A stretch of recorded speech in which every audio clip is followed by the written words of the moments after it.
The United States economy has recovered from the deep recession that followed the financial catastrophe of 2008.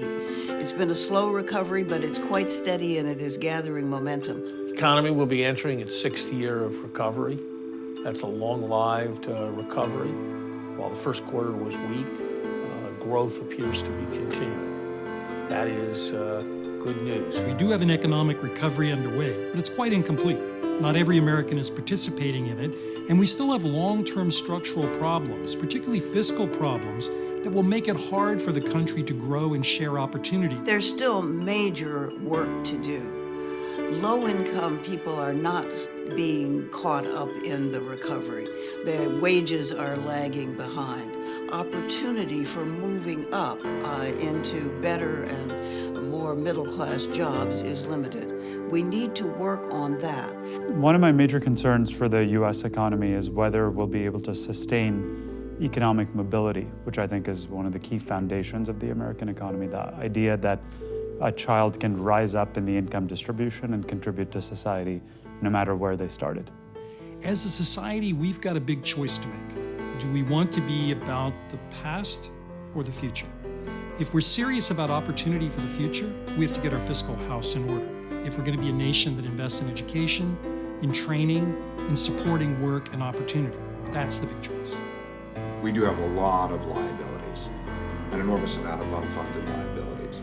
And I think what people don't realize is the returns on assets that are even intended to fund those liabilities where they exist will be inadequate. It's not enough to think about the kind of spending we want to engage in. We also need to think about the fact that you have to pay for what you spend.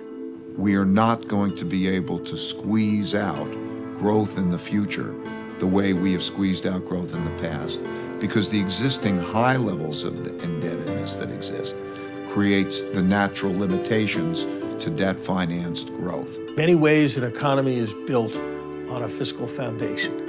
It's built on a government that can afford to perform the basic governmental functions, from national defense to enforcing law to assuring that all children are educated.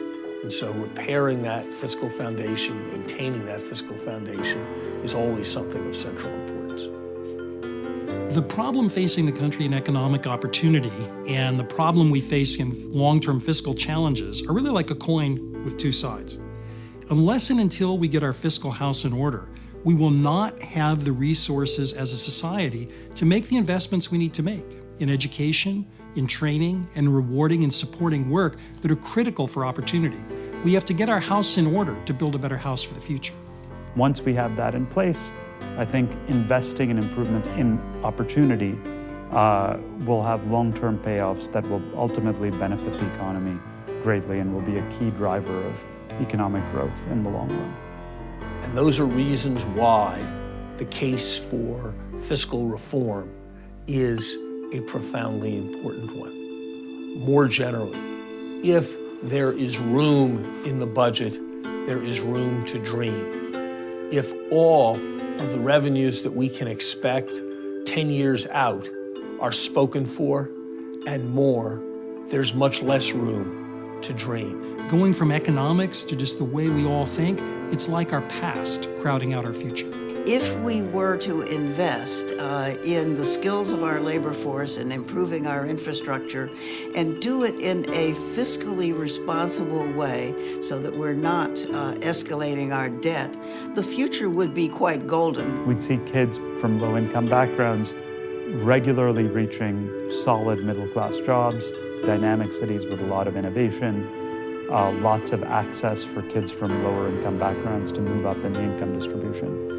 And if we were able to replicate that throughout the United States, you'd have a country where a child growing up anywhere in the US would have a shot of becoming an inventor or a doctor or a contributor to society in an important way.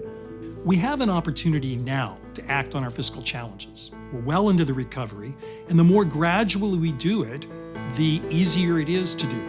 The benefit is, if we act and start to act today, the advantages for growth, for work, for opportunity become very large going forward.